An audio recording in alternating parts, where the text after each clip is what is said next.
ఆశ్లేష నక్షత్రం 2024 సంవత్సరం ఆశ్లేష నక్షత్రం వాళ్ళకి ఏ విధంగా ఉంటుంది అని చూసుకుంటే, ఆశ్లేష నక్షత్రానికి నక్షత్రాధిపతి వచ్చి బుధుడు.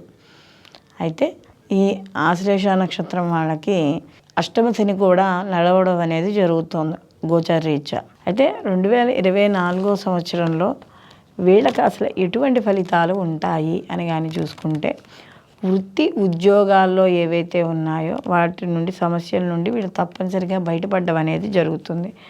అలాగే గత కొంతకాలంగా నిరుద్యోగులుగానో లేకపోతే సరి అయిన జీవనాధారం లేని వాళ్ళకు, ఎక్కువ చదువుకొని తక్కువ జీతానికి పనిచేస్తున్న వాళ్ళు, ఇలాంటి వాళ్ళు చాలామంది ఉంటారు. వాళ్ళందరికీ కూడా ఈ సంవత్సరం 2024 సంవత్సరం కాస్త అనుకూలంగా ఉంటుంది అని చెప్పవచ్చు.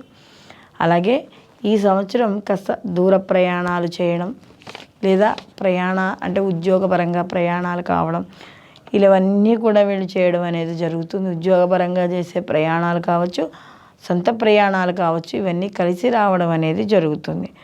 అలాగే ఏవైతే గత కొంతకాలంగా ఆర్థిక పరంగా కావచ్చు, ఆరోగ్యపరంగా కావచ్చు, మానసిక పరంగా కావచ్చు, ఏవైతే సమస్యలను ఎదుర్కొంటున్నారో, అంటే కొన్ని చూడండి, అన్నీ ఎదురువాళ్ళకి చెప్పుకోలేము, కొన్ని మాత్రమే చెప్పుకోగలం. అలాంటి ఎదురువాళ్ళకి చెప్పుకోలేని సమస్యల నుండి కూడా ఈ సంవత్సరం బయటపడడం అనేది జరుగుతుంది. అలాగే ఇక్కడ పెట్టుబడులు ఏవైతే పెడుతున్నారో పెట్టుబడుల్లో లాభాలు అనేవి ఖచ్చితంగా వస్తాయి.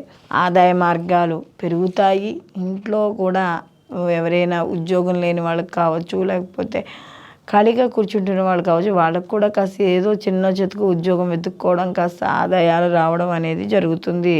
ఇంట్లో శుభవార్తలు అనేవి తప్పనిసరిగా వినడం అనేది జరుగుతుంది. వ్యాపారంలో మంచి శుభ ఫలితాలు ఉంటాయి. అలాగే ఇక్కడ ఏదైతే వీళ్ళకి అంటే జీవిత భాగస్వామి విషయాల్లో కావచ్చు, లేకపోతే ఏదైనా సరే వాటి వ్యవహారాల్లో చాలా అనుకూలంగా ఉండడం అనేది జరుగుతుంది. గత కొంతకాలంగా ఏవైతే భార్యాభర్తల మధ్య ఏమైనా ప్రపంచాలున్నా కూడా అవి కూడా తొలగడం అనేది జరుగుతుంది. అలాగే ఇక్కడ మే నుంచి ఎప్పుడైతే గురువు మారుతాడో ఆశ్లేష నక్షత్రం వాళ్ళకు కూడా ఈ గురువు మార్పు ఎప్పుడైతే జరుగుతుందో అప్పటి నుంచి మరింత అనుకూలంగా ఉండడం అనేది జరుగుతుంది. అప్పుడు వీళ్ళ స్థిర చరాస్తులు కొనుగోలు చేయాలనే ఆలోచనలు అనేవి రావడం అనేది జరుగుతుంది.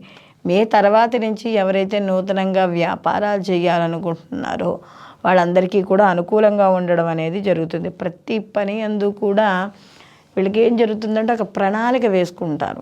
ఎవరు వాళ్ళని చెప్పినా కూడా మనం వేసుకున్న ప్లానే కరెక్ట్ అనే ఉద్దేశంతో అదే ప్లాన్తో ముందుకు వెళ్తారు, కానీ సక్సెస్ అవ్వడం అనేది జరుగుతుంది. అలాగే ఎక్కడైనా కొత్తగా పెట్టుబడులు పెట్టేటప్పుడు, అంటే ఈ షేర్ మార్కెట్స్ కావచ్చు, ఈ మ్యూచువల్ ఫండ్స్లో కావచ్చు, ఏవైనా సరే కొన్ని వాటిల్లో షేర్ చేసేటప్పుడు మాత్రం వాటి బ్రాండు అవి చూసుకుని చేయండి తప్ప, ఏదో ఒక రూపాయి ఎక్కువ వస్తుంది అనుకుంటే మొదటికే మోసం వచ్చే అవకాశం అనేది కనబడుతోంది.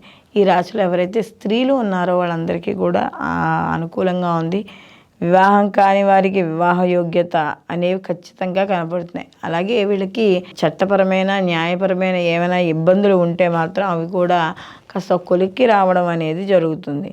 అలాగే ఇతరులకి శారీరకమైన అంటే ఈ యొక్క శారీరక శ్రమ అనేది వీళ్ళకి అధికంగా మధ్య మధ్యలో కనబడుతూ ఉండడం అనేది జరుగుతూ ఉంటుంది. కాబట్టి ఎప్పటికప్పుడు వీళ్ళు యోగా, మెడిటేషను ఇలాంటివి చేస్తూ ఉండడం, ఆహార నియమాలు పాటించడం, అంటే ఏదో ఎప్పుడుదో నిన్నటి మిగిలిందనో, పాడేయాల్సి వస్తుందనో, ఎవరికైనా పెట్టాల్సి వస్తుందనో అని దాచుకుని తినడం, లేకపోతే కాస్త కొంచెం మన శరీరానికి వ్యతిరేకంగా ఉండేవి, అంటే వాతావరణ పరంగా మన శరీరానికి ఆ తిండికి పడనివేవో ఉంటాయిగా, అలాంటివి తినడం వల్ల చిన్న చిన్న అనారోగ్య సమస్యలు వచ్చే అవకాశం ఉంది. కాబట్టి ఇలాంటి విషయాల్లో జాగ్రత్త వహించాలి. విద్యార్థులకు మాత్రం మంచి అవకాశాలు ఉన్నాయి.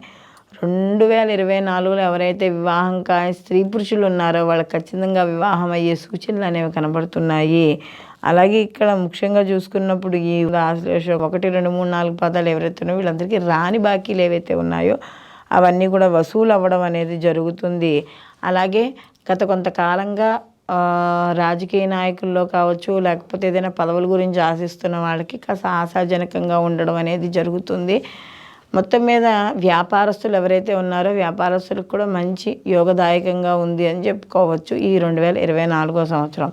ఆశ్లేష నక్షత్రంలో ఎవరైతే సంతానం గురించి వాళ్ళ యొక్క వృద్ధి గురించి చూస్తున్నారో సంతానపరంగా శుభవార్తలు వినడము, లేదా సంతానానికి సంబంధించిన విద్య, ఉద్యోగం, వ్యాపారం ఇలాంటి విషయాల్లో శుభవార్తలు వినడం అనేది జరుగుతుంది. కాబట్టి వీళ్ళు ఈ ఎవరైతే ద్వితీయ వివాహం కోసం చూస్తున్నారో వాళ్ళకు కూడా తొందరగా వివాహాలు అయ్యే అవకాశం అనేది కనబడుతోంది. అలాగే ఇక్కడ ముఖ్యంగా చూసుకున్నప్పుడు ఈ విదేశాల్లో ఉన్న వాళ్ళకి సామాన్య ఫలితాలే గోచరించడం అనేది జరుగుతుంది. ఎక్కువగా ఈ యొక్క ఆశ్లేష నక్షత్రం వాళ్ళు ధార్మిక కార్యక్రమాల్లో పాల్గొనడం, అలాగే అందులో దశమస్థానంలో గురువు ఉండడం వల్ల చేసే వృత్తి ఉద్యోగాల్లో ధార్మికంగాను నిజాయితీగాను పనిచేయడం అనేది జరుగుతుంది. కాబట్టి ఈ ఆశ్లేష నక్షత్రం వాళ్ళకి ఈ సంవత్సరం కానీ చూస్తే ఆరోగ్య విషయాల్లో కానీ, పెట్టుబడుల విషయాల్లో కానీ, లేకపోతే ఇంకా ఏవైనా అంటే కొత్తగా ఏమైనా పెట్టుబడులు పెట్టే విషయాల్లో వీటిల్లో అన్నిటిలోనూ కూడా కాస్త అనుకూలంగా ఉంటుంది అని మాత్రం ఖచ్చితంగా చెప్పవచ్చు. వీళ్ళు మరిన్ని మంచి ఫలితాలు పొందడానికి ఈ యొక్క ప్రతి బుధవారము కూడా కాస్త తోటకూర, లేకపోతే దొండకాయ, ఏదో ఆకుపచ్చని కూరలు గోవుకి తినిపించడం, అలాగే వీళ్ళు కూడా ప్రతిరోజు కూడా ఒక తులసి దళాన్ని స్వామివారి పాదాల ముందు, అంటే ఆ యొక్క కృష్ణుడి పాదాలు కానీ, వెంకటేశ్వర స్వామి పాదాల మీద కానీ పెట్టి దండం పెట్టుకోవడం ద్వారా మరిన్ని మంచి ఫలితాలు పొందడం అనేది జరుగుతుంది. సర్వే జనా సుఖినో భవంతు, లోకా సంస్థ సుఖినో భవంతు.